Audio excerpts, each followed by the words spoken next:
ओम नमो भगवते वासुदेवाय. श्रीमन्महागणाधिपतये नमः. श्री सरस्वत्यै नमः. श्री गुरुभ्यो नमः. कस्तूरी तिलकं ललाटपटले वक्षस्थले कौस्तुभं नासाग्रे वरमौक्तिकं करतले वेणुः करे कङ्गणं सर्वाङ्गे हरिचन्दनं सुललितं कण्ठे च मुक्तावली. गोपस्त्री परिवेशितो विजयते गोपालचूडामणि.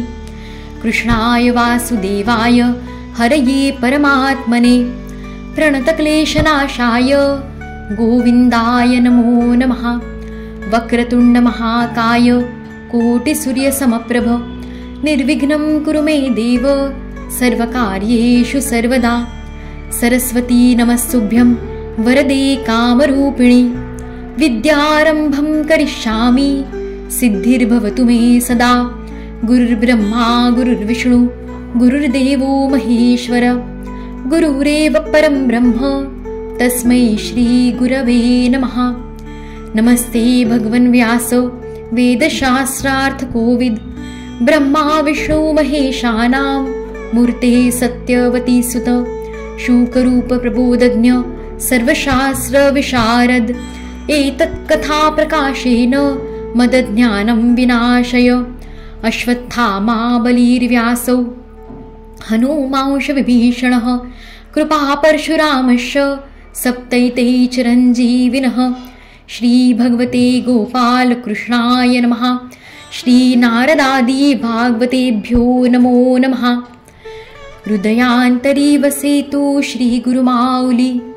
वरदहस्तधर मम श्री.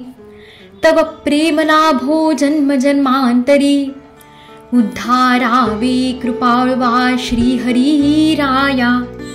श्रीमद्भागवतमाहात्म्यं.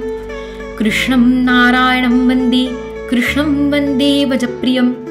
कृष्णं द्वैपायनं वन्दे कृष्णं वन्दे प्रथासुतम्. अथ प्रथमोऽध्यायः. देवर्षी नारदांची भक्तीशी भेट.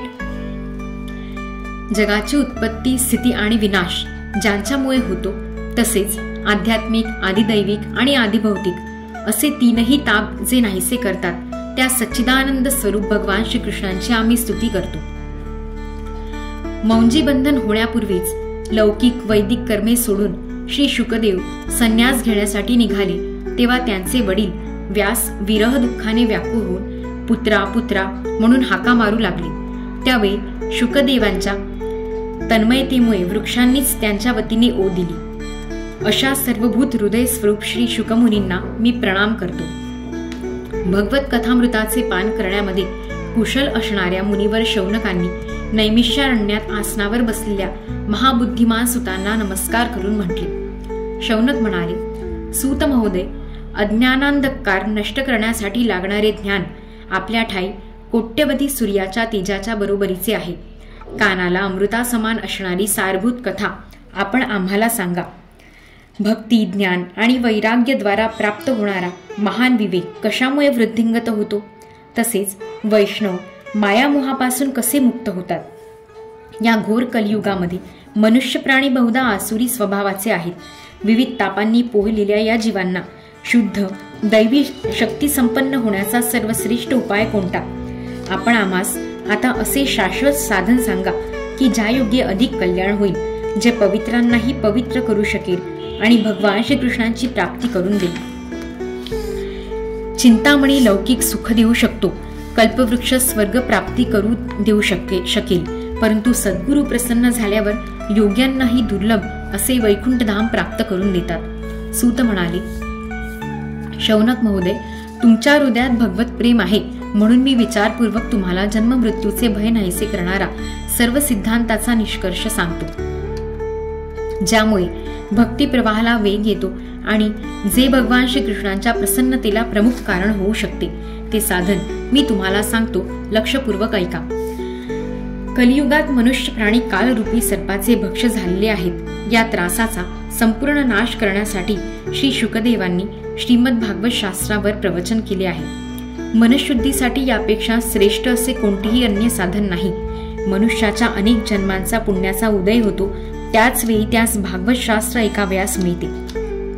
परीक्षिताला ही कथा सांगण्यासाठी जेव्हा श्री शुकदेव सभेमध्ये आले तेव्हा देव अमृत कलश घेऊनच तेथे आले. आपले काम साधून घेण्यात चतुर असणाऱ्या देवांनी शुकमुनींना प्रणाम केला आणि म्हणाले की हे अमृत घेऊन त्याच्या मोबदल्यात आपण आम्हास भागवत कथामृताचे दान द्यावे. अशी देवाणघेवाण केल्याने राजा परीक्षित अमृत प्राशन करीत. त्यामुळे तो अमर होईल आणि आम्ही श्रीमद भागवत रूप अमृत प्राशन करू. या असार संसारात जशी काच आणि मौल्यवान रत्न यांची तुलना होत नाही, त्याप्रमाणे कुठे अमृत आणि कुठे भागवत कथा, असा श्री शुकांनी विचार करून देवांचा उपहास केला. देवांना अभक्त समजून शुकांनी कथामृताचे दान त्यांना केले नाही. अशी ही श्रीमद भागवत कथा देवांनाही दुर्लभ आहे.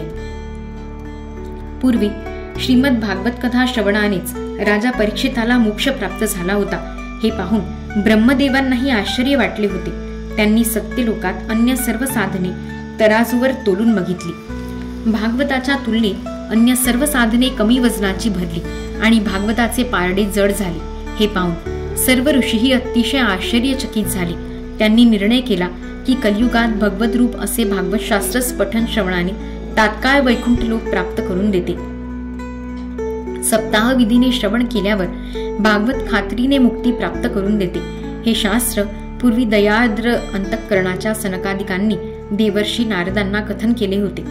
जरी हे शास्त्र देवर्षींनी प्रथम ब्रह्मदेवांकडून श्रवण केले होते, तरी त्याचा सप्ताह श्रवण विधी मात्र त्यांना सनकादिकांनी सांगितला होता. शौनकांनी विचारले, संसार पाशातून मुक्त तसेच नित्य संचार करणाऱ्या नारदांची सनकादिकांशी केव्हा भेट झाली आणि विधान ऐकण्याची गोडी त्यांना कशी लागली? सूत म्हणाले, श्री शुकदेवांनी मला त्यांचा एकनिष्ठ शिष्य समजून जे भक्तिपूर्ण कथानक एकांतात मला सांगितले ते मी तुम्हाला सांगतो. एकदा बद्रीनारायण क्षेत्री जे चारही निर्मल अंतःकरणाचे सनकादिक ऋषी सत्संगासाठी आले असता नारदांना त्यांनी पाहिले. सनकादिकांनी विचारले, ब्रह्मन, आपण उदास आणि चिंताक्रांत का दिसत आहात? इतक्या घाईने आपण कुठे जात आहात? आपण कोठून आलात? एखाद्याचे धन चोरीला गेल्यावर तो जसा व्याकुळ झालेला दिसतो तसेच आपण दिसत आहात. याचे कारण काय? आपल्यासारख्या आसक्तीरहित पुरुषाला हे शोभणारे नाही, तरी कारण सांगा. नारद म्हणाले, पृथ्वी सर्वोत्तम आहे असे समजून मी येथे आलो. पृथ्वीवरील पुष्कर, प्रयाग, काशी, गोदावरी, हरिद्वार, कुरुक्षेत्र, श्रीरंगम, रामेश्वरम, सेतुबंध इत्यादी अनेक तीर्थक्षेत्री मी संचार केला, परंतु मला कुठेही मनःशांती प्राप्त झाली नाही. सध्या अधर्माला सहाय्य करणाऱ्या कलियुगाने सर्व पृथ्वी दुःखित झाली आहे. येथे आता सत्य, तप, पावित्र्य, दया, दान राहिलेले नाही. मनुष्य प्राणी केवळ उपजीविकेतच व्यग्र आहेत. ते असत्य भाषण करणारे, आळशी, मंदबुद्धी, भाग्यहीन आणि उपद्रवग्रस्त झालेले आहेत. संत म्हणवणारे दांभिक आहेत. वर करणे विरक्त दिसणारे, संशय करीत आहेत.